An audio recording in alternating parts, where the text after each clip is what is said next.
Hi, welcome. Thank you. First of all, what does gender equality in sports mean? Gender equality in sports is where everyone has the same opportunity and the same to do the same thing in sports, whether you're a woman or a man or a boy or a girl. That everyone can do the same. Inequality in sports stems from history. Why did sports become so unequal in the first place? Well, the sports follows the same trends as societies as a whole. And since the beginning of time, men has always been the ones that has sort of decided what the society is going to be like. And women have not been allowed to vote, to work, first of all, and not to do sports at all. Not so long ago, women weren't allowed to do competitive sports. And in that time, men created what we today know as the top sports in the world. So they created the whole system and all the structures around it to suit men. So it's basically men creating sports for other men, for men to compete. And then sometimes later, they brought in women, and they can sort of compete. And you have all the rules and all the equipment and everything is made for men. And then women, when they start to compete in sports, they sort of have to just adjust to that. So it's sort of the whole idea of equality in sports is, at the moment at least, it's quite impossible because of because of the history. Can you give an example of historical inequalities in sports? Yeah, I could share a story from England from about 100 years ago, when the First World War started.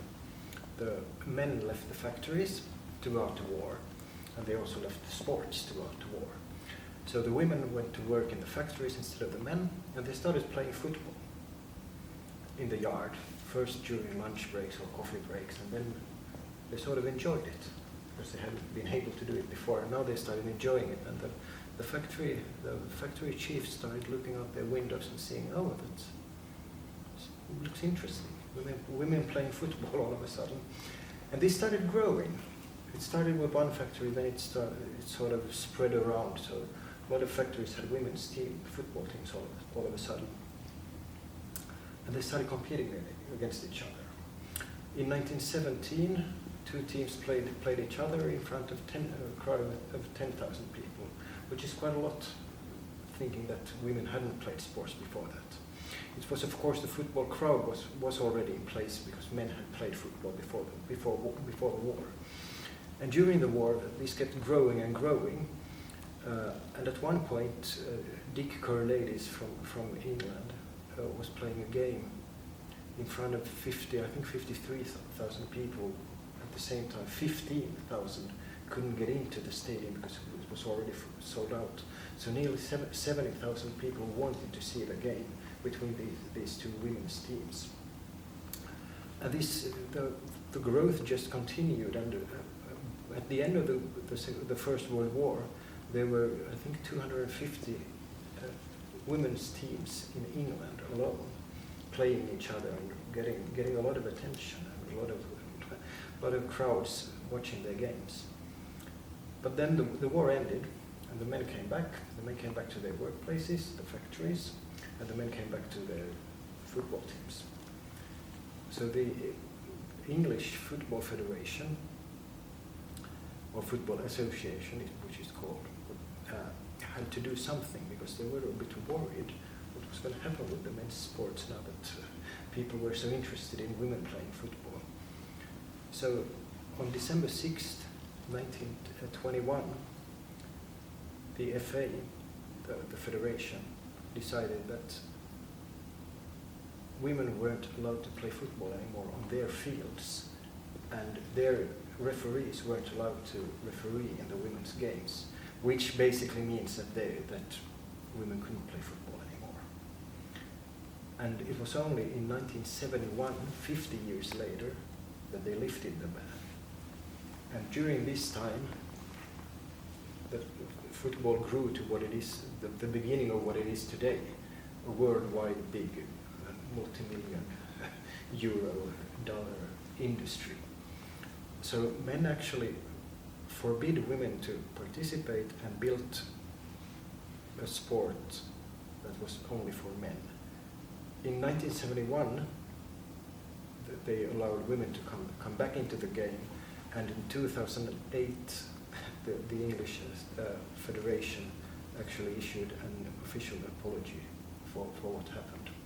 But by then, the world, the football world and the sports world, because a lot of other federations followed sort of in the same way.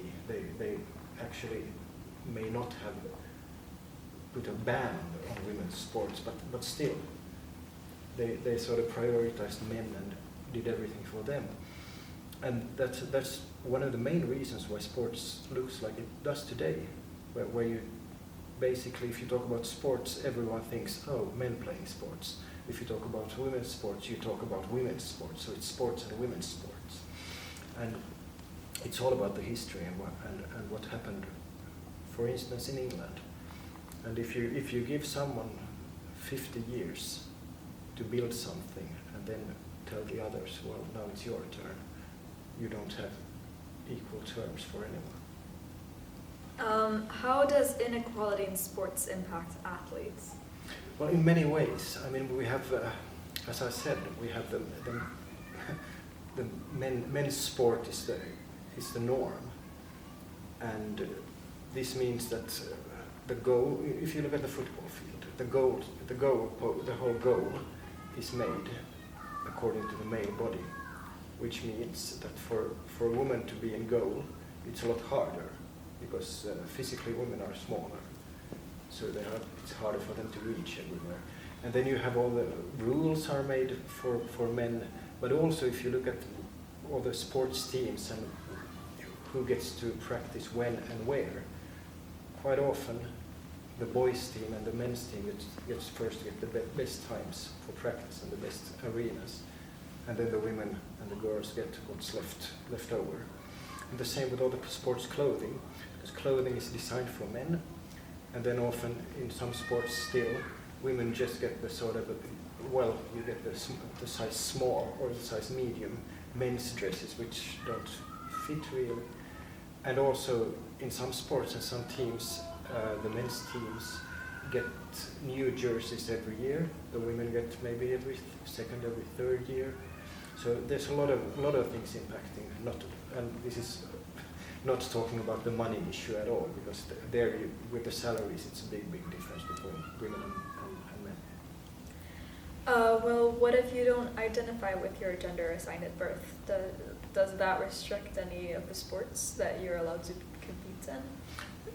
Yes, of course, because I mean sports is built, as we know it today, is built up so that you have the women's class and the men's class, the biological genders that compete, and not against each other, but separately.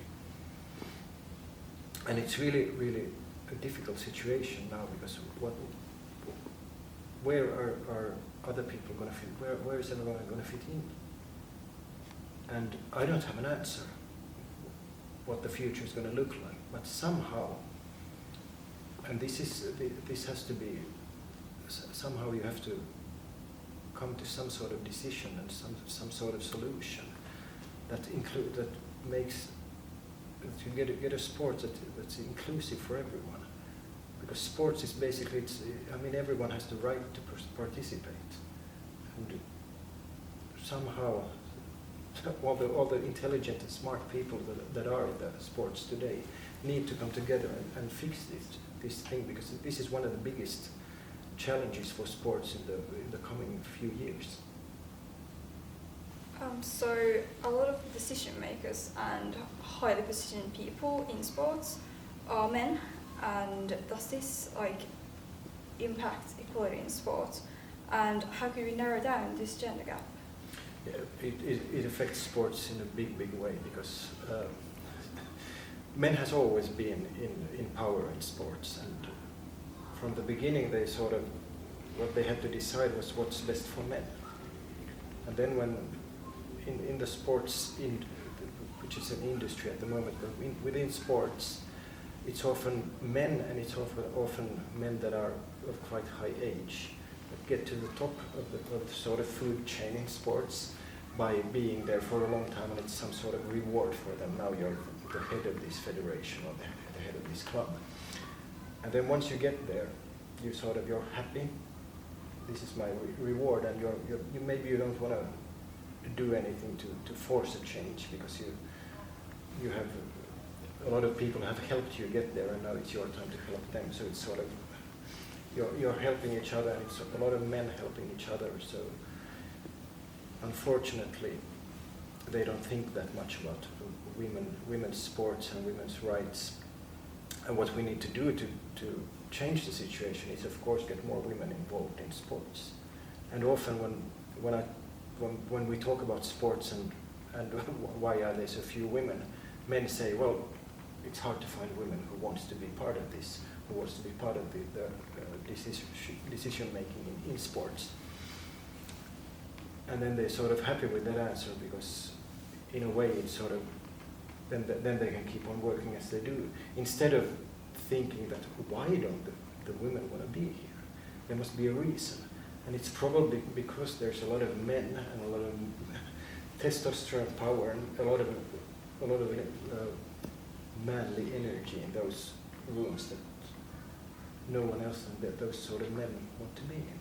So to actually get the change, you need to get the whole sporting environment more open and more friendly and more welcoming to women. In your opinion, what are the most important measures needed to be taken in order to make sports in today's world more equal?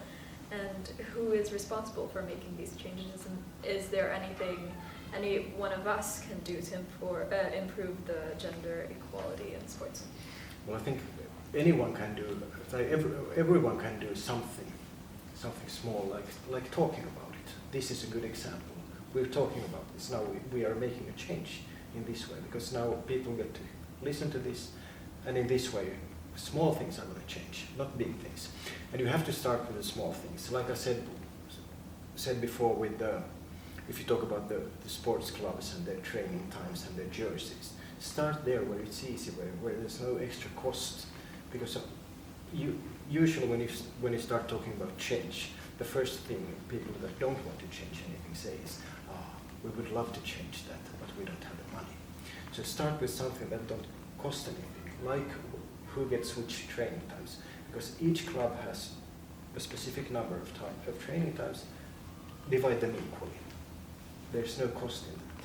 So you start sort of really, really small, and then when you've done one small thing, and people realize, oh, this wasn't that hard, and it gives a result, then it's easier to get the next thing to change. So start somewhere there, and then grow bigger. And one way is one of the most important things is actually to make sports attractive to women, both to play sports, but also to participate in the leading roles in sports.